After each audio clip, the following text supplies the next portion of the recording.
करुणा के सागर तथागत गौतम बुद्ध, सामाजिक परिवर्तन के अग्रदूत, शिक्षा के जनक महात्मा ज्योतिबा फूले, आरक्षण के जनक कुर्मी राजा छत्रपति साहू जी महाराज, भारतीय संविधान के रचयिता बौद्ध सत्व भारत रत्न परम पूज्य बाबा साहब डॉक्टर भीमराव अंबेडकर, दलितों, पिछड़ों, गरीबों और मुस्लिमों को राजनीति की मुख्य धारा में लाने वाले बामसेफ DS4 बहुजन समाज पार्टी के संस्थापक मान्यवर श्री कांसी राम साहब एवं बहुजन समाज में जन्मे उन तमाम संतों, गुरुओं और महापुरुषों के चरणों में श्रद्धा के सुमन अर्पित करते हुए और बहन कुमारी मायावती जी को अपना आदर्श नेता मानते हुए आज की इस ज्वाइनिंग बैठक में हमारे बीच में उपस्थित बहुजन समाज पार्टी के राष्ट्रीय उपाध्यक्ष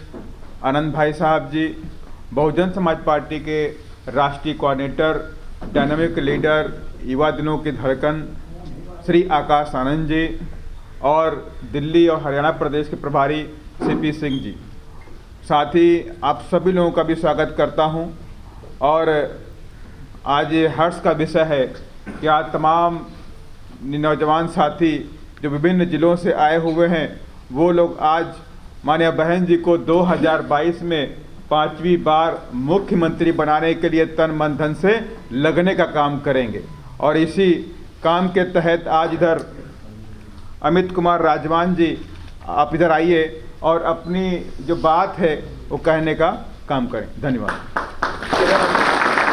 यहाँ उपस्थित माननीय रामजी गौतम जी, माननीय आकाश जी, माननीय आकाश भाई और माननीय CP सिंह जी, इनकी उपस्थिति में कुछ चीज़ें मैं जो है बोलना चाहूँगा यहाँ पर। बेसिकली जब हम पैदा होते हैं तो पैदा होते समय तो हमें बहुत ज़्यादा चीज़ें पता नहीं होती हैं, ठीक है, पर जब हम होश संभालते हैं तो हमें कुछ चीज़ें पता चलती हैं कि भाई हम किस देश में रह रहे हैं, किस तरह से हमारी परवरिश हो रही है और किस तरह का एटमॉस्फेयर देश के अंदर है, ठीक है। तो सेम मेरे साथ भी वैसे ही रहा है। लगभग जब एक मैच्योरिटी की एज में आते हैं तो कुछ चीज़ें मेरे साथ भी ऐसी हुई हैं, पर मैंने जो है जातिवाद ज़्यादा फेस किया है। जातिवाद की वजह से कुछ चीज़ें मेरे अंदर बहुत सारी दर्द के रूप में हैं और लोगों के दर्द को आसानी से महसूस कर पाता हूँ क्योंकि मैंने भी वो चीज़ें फेस की हैं। तो जब पढ़ना और समझना स्टार्ट करते अपने महापुरुषों को तो उनमें सबसे पहले बाबा साहब का नाम आता है, मान्यवर कांसीराम साहब का आता है, उनके बाद बहन कुमारी मायावती जी का आता है, ठीक है। चूँकि जब हम पढ़ते हैं तो हमें एक चीज़ समझ आती है कि हम जो हैं अगर आज हम बोल पा रहे हैं, लिख पा रहे हैं, कर पा रहे हैं या फिर अपना जीवन यापन कर पा रहे हैं तो उसमें इन सब लोगों का बड़ा रोल है। और बहन कुमारी मायावती जी को मैंने हमेशा से ही अपना आदर्श माना है और उनके पद चिन्हों पर चलने की पूरी कोशिश करी है। हालांकि मैंने अभी तक जितने भी काम किए हैं सामाजिक काम किए हैं, मैंने राजनीतिक काम नहीं किए हैं, राजनीति से दूर रहा हूँ। पर बाहर रहकर भी मैंने हमेशा से ही बहन जी को आदर्श मान के बसपा को सपोर्ट किया है, ठीक है, और हमेशा कोशिश की है कि बसपा को मजबूत करूं और ये हमारी नैतिक जिम्मेदारी भी है। बिकॉज जब हम बड़े होते हैं तो हमें समझ आना चाहिए कि क्या हमारी रिस्पॉन्सिबिलिटी है। हम लोग सिर्फ जानवरों की तरह ज़िंदगी नहीं जी सकते हैं क्योंकि हम लोग इंसान हैं, तो हमें अलग तरह से सोचना पड़ेगा, देखना पड़ेगा व्हाट इज़ माई रेस्पॉन्सिबिलिटी और उनको जो है समझ के हमें काम करना पड़ेगा।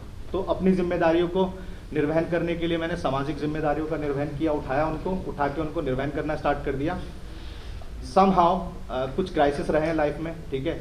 आप लोगों को विदित है कि मतलब पहले मैं जो है भीम आर्मी को मैंने इस्टेब्लिश किया है NCR में अपार्ट फ्रॉम दिल्ली, ठीक है, और गौतम बुद्ध नगर मेरा गृह जनपद है, वहाँ पे मैंने इस्टेब्लिश किया, गाजियाबाद में, हापुड़ में, मेरठ में, बुलंदशहर में, ठीक है। तो एक मंडल पे मैंने काम करके बहुत मजबूती के साथ स्टैंड किया। पर वहाँ पे कुछ चीज़ें रही हैं। मैं शेखर से जब मिला था तो सहारनपुर जेल में मिला था। तो जब मैं उनसे मिला था तो मैंने एक बात बोली थी कि मैंने कहा 2-2.5 घंटे में मुलाकात हुई थी सहारनपुर। तो मैंने उनको बोला था कि मेरे अंदर ना दर्द है और उस दर्द को महसूस करता हूँ, वेल एजुकेटेड हूँ, तो मुझे लगता है कि हम लोग ना अपनी अपनी रेस्पॉन्सिबिलिटी को निभाएं, ठीक है। उसमें जब मेरी उनसे पहली कन्वर्सेशन हुई तो मैंने उनको बोला कि व्हाट इज़ योर एम, ठीक है। तो इस साइड के मतलब हम लोग बसपा को मजबूत करेंगे, सामाजिक काम करेंगे और राजनीति में अगर हमें जाना होगा तो बसपा के अंदर ही राजनीति करेंगे। सो इस तरह बला बला कुछ बातें हुई, ठीक है। तो उसमें जब दूसरा मेरा जो क्वेश्चन था वो ये था कि कभी भी बसपा के अगेंस्ट काम करोगे, बहन जी के अगेंस्ट काम करोगे, तो ही सेड नो। तो मैंने उनको बोला कि अगर आपने कभी भी उनके अगेंस्ट काम किया है, बसपा के अगेंस्ट काम किया, तो सबसे पहले आपके सामने खड़े होने वाला आदमी मैं ही हूँगा। और फ्रॉम द डे वन से लेके आज तक अपनी कमिटमेंट है हमेशा पूरी की है, क्योंकि मैंने आज तक अपनी पूरी लाइफ में कभी बसपा के अगेंस्ट काम नहीं किया है और ना ही मैं किसी को करने देता हूँ। पूरी तरह ईमानदार हूँ, पूरी तरह जिम्मेदार हूँ, अपनी जिम्मेदारियों को निभाते हुए हर काम करता हूँ, ठीक है। ऐसा नहीं है कुछ भी बोल दूंगा, ऐसा नहीं है कुछ भी कर दूंगा, ठीक है, क्योंकि सारी चीज़ों को हमें समझना पड़ेगा। रीज़न ये है कि जब हम अपने महापुरुषों को पढ़ते हैं तो हमें पता होना चाहिए कि भाई हमें क्या करना है। तो ऐसे नहीं है कि हम लोग मुँह उठाए और चल दिए, ठीक है, या भीड़ का हिस्सा बन गए, ऐसे नहीं है। तो हम लोगों को तैयार कर रहे हैं, इस तरह से तैयार कर रहे हैं कि अपनी जिम्मेदारियों का निर्वहन कर सकें, ठीक है। और अगर बात करें बहन जी की, कि मुझे ऐसा लगता है कि आज के पूरे करंट सिनेरियो में पूरे भारत के अंदर बहन जी से बेस्ट नेता कोई हो ही नहीं है, कोई है ही नहीं, ठीक है, और हो भी नहीं सकता मुझे लगता है। क्योंकि अभी अगर आज हम करंट सिनेरियो की बात करते हैं तो बीजेपी जिस रास्ते पे चल रही है वो कहीं ना कहीं बहन जी की देन है, और हम लोगों के लिए तो बहुत कुछ किया बहन जी ने, हम लोग अच्छी तरह जानते हैं, ठीक है। और अगर बात करें राजनीति या सामाजिक परिप्रेक्ष्य में, तो बहन जी ने देश को ना एक नई दिशा दी है और हमारी आइकन भी है। और जब हम सारी चीज़ें समझते हैं तो हमारी नैतिक जिम्मेदारी बन जाती है कि हम सही दिशा में अपने देश को, अपने समाज को, और जो हमारा जो कंट्री की जो यूथ पॉपुलेशन है उसको एक सही डायरेक्शन देके देश को आगे बढ़ाएं, ठीक है। तो आज मेरे लिए एक गौरव का क्षण है, ठीक है। मेरे बचपन का सपना भी था कि जब कभी मैं राजनीति करूंगा, मैंने इनफैक्ट अनाउंसमेंट की हुई है, लोगों को पता है, मैंने बोला था कि अगर मैं राजनीति करूंगा तो बसपा में करूंगा, नहीं तो इसके अलावा लाइफ टाइम कभी राजनीति नहीं करूंगा, हमेशा सामाजिक काम करूंगा। तो अपनी कमिटमेंट पे पूरी तरह आज भी कायम हूँ, और जब तक मेरी आखिरी सांस रहेगी तब तक मैं अपनी कमिटमेंट पे कायम रहूँगा और बहन जी के दिशा निर्देश अनुसार काम करता रहूँगा। हाँ, ये चीज़ें आपको एक चीज़ देखनी पड़ेगी कि मैं चूंकि सामाजिक रहा हूँ, राजनीतिक नहीं रहा हूँ, तो कुछ गलतियाँ हो सकती हैं, तो आप लोगों से एक्सपेक्ट करूँगा, इवन जो भी लोग मेरे को देख रहे हैं, सुन रहे हैं, उनसे भी एक्सपेक्ट करूँगा कि अगर कुछ गलती हो तो मेरे को एक राइट डायरेक्शन दें। इवन यहाँ पे जो बैठे हैं काफ़ी सारे सीनियर्स लोग हैं, इन्होंने राजनीति में अपने अपने योगदान दिए हैं और बड़े योगदान दिए हैं। तो अभी मेरा लर्निंग फेज़ है, इस लर्निंग फेज़ में बहुत सारी चीज़ें मैं सीख रहा हूँ, और मैं एक्सपेक्ट करूँगा कि मुझसे गलती ना हो, और अगर हो भी जाए तो मेरे को एक राइट डायरेक्शन दीजिएगा, ठीक है। और मेरी ये कमिटमेंट है आप लोगों के सामने कि मैं लाइफ टाइम जब तक जीवित रहूँगा किसी गलत रास्ते पे नहीं चलूँगा, और जो हमारे महापुरुषों ने रास्ता दिखाया उस पर खुद भी चलूँगा, और पूरी ईमानदारी के साथ सभी को चलाने की कोशिश करूँगा। Thanks a lot.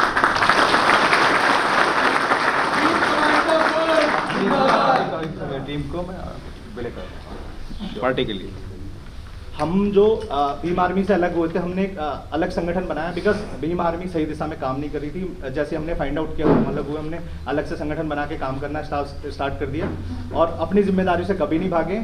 और आज अपने संगठन के साथ हम लोग बसपा में पूरी तरह शामिल होकर काम करते हैं, ठीक है। एक बड़ी लिस्ट है, अगर मैं नाम लेने लगूँगा तो समय कम पड़ जाएगा, बिकॉज और भी काफ़ी सारे लोग हैं, ठीक है। तो एक बड़ी लिस्ट है, प्रेस नोट के थ्रू जो है आप लोगों के बीच में आ जाएगी। Thank you so much.